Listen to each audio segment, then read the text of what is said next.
All right, so we're going to be talking about Godzilla versus Biollante, which is the second time I've watched this one. Yeah, second time. It's overall, I think it's hard to say because like it's kind of stuff that goes for this film and stuff that doesn't. Like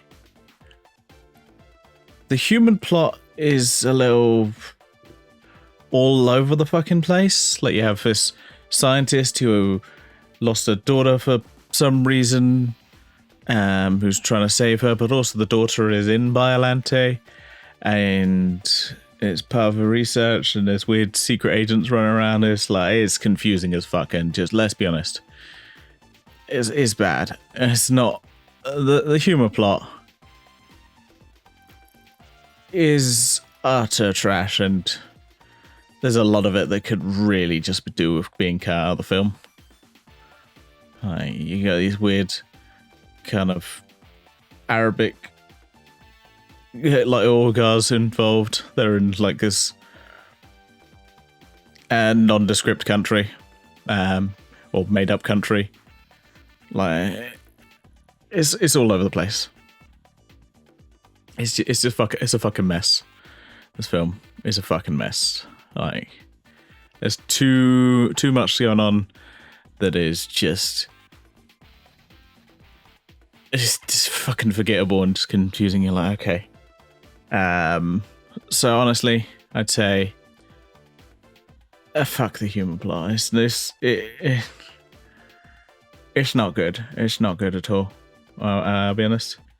It's incredibly forgettable and confusing, and it just, I feel like it pushes up the runtime way too much than it should do. Yeah. Which is a problem, because I really love Biollante. Biollante is a very unique kaiju. I don't think at least in the main series, we've never seen like a plant-based like kaiju. So that's new. The thing is fucking massive, because it's like its first form is kind of just basically a big flower, and then the second form is like the cool part of it. It's like very, very horror-esque, and it looks so cool. Honestly, it's one of the coolest. I love it. I love it so much. Honestly, it's just so cool. Yeah, so it's one of those things where it's like the human plot, but Biollante looks so cool. I mean, it's honestly one of the best looking kaiju in any of these films. Some of the stuff is, the fights with it.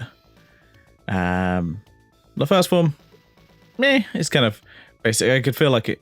You could see that in like the first form in like the Showa era, where it's like a little bit simpler, not as dark and cool looking as this one.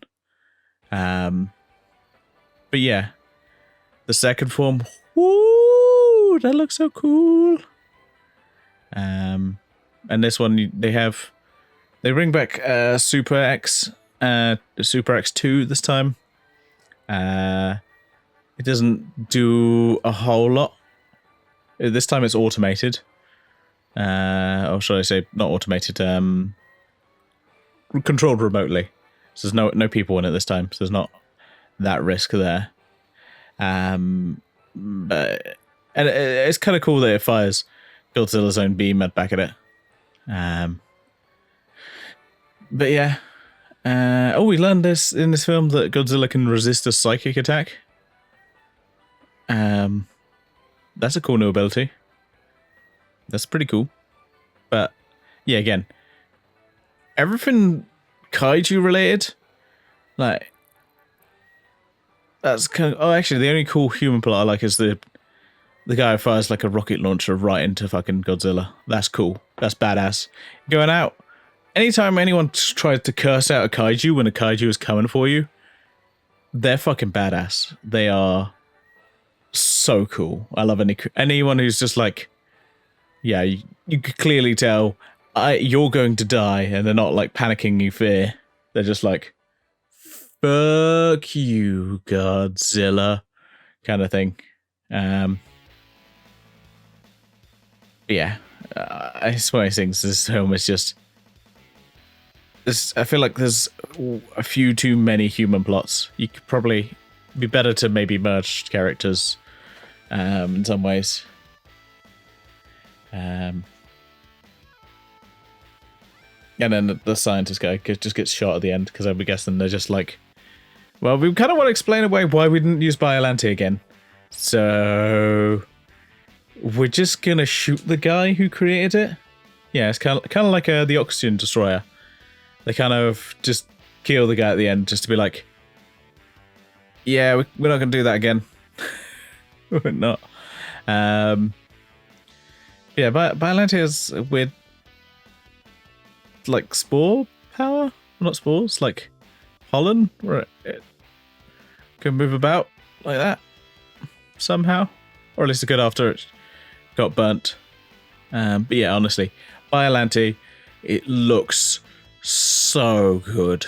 Honestly, I've seen a lot of kaiju films, and Biollante is one of the best looking ones.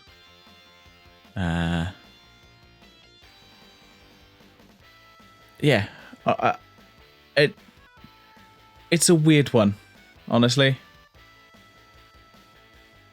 It's one of those things where I'm just like,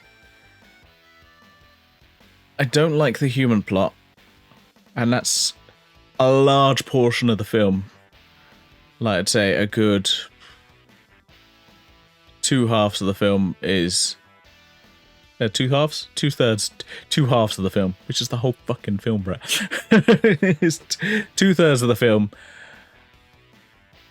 are fucking human plot, and I care about 0 of the human characters except for the like rocket launcher guy who is in it for like a couple of minutes. Yeah, it's not great. Like, human wise, it's just so forgettable. But yeah, I don't know. It's one of those things where I'm like, just do a kaiju cut.